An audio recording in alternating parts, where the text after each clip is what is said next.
İki qat mayalanma prosesi çiçəkli bitkilər üçün xarakterik olub, Mezozoik erasının təbaşir dövründə əmələ gəlmişdir.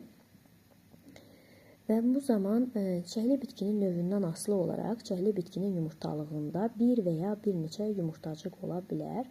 Mitoz bölünmə nəticəsində əmələ gələn ana hüceyrə meyoz bölünmə keçirir. Əvvəl 2, sonra onlar da yenidən bölünür. 4 ədəd hüceyrə əmələ gətirir və bu hüceyrələrdən biri iri olur, digər üçü isə məhv olur. Beləliklə də bunun sporogenez prosesi bitir, gametogenez prosesi başlayır. Kiçik hüceyrələr bu zaman qalan hüceyrə isə inkişaf edərək Rüşeym hissəsini əmələ gətirir. Burada da hüceyrə də yenə bölünür. Əvvəl 2, sonra 4, sonra yenə də o hüceyrədə 2 dəfə bölünür. 8 hüceyrə yaranır. Sonra hər qütblərə çəkilir. Hər qütbdən bir hüceyrə gələrək mərkəzdə birləşir, mərkəzi hüceyrəni əmələ gətirir və sonra nüvələrin hər birinin ətrafı plazma ilə əhatə olunur və onlar sərbəst hüceyrələrə çevrilir. Beləliklə gametogenez prosesi bu bitkidə dişi hüceyrəsində başa çatır.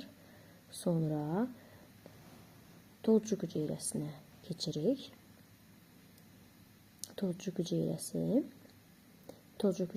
də əvvəlcə mitoz yerinə bölünür və çoxlu tozcuq hüceyrələri əmələ gətirir.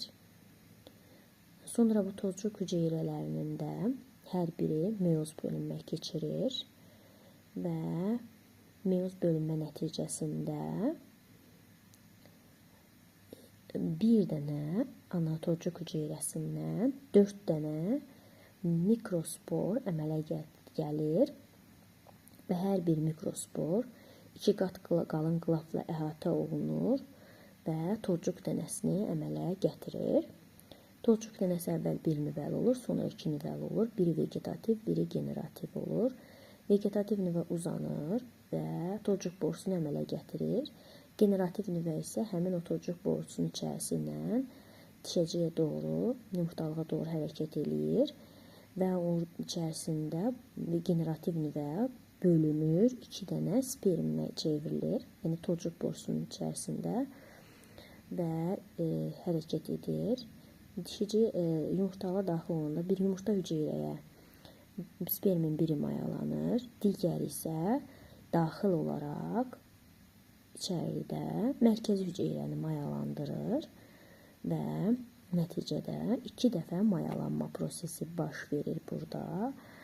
Bunun nəticəsində də buna görə də biz buna deyirik 2 qat mayalanma prosesi, yəni burada bitkidə 2 dəfə mayalanma prosesi baş verir. Bunu da ilk dəfə olaraq Navaşin kəşf eləmişdir.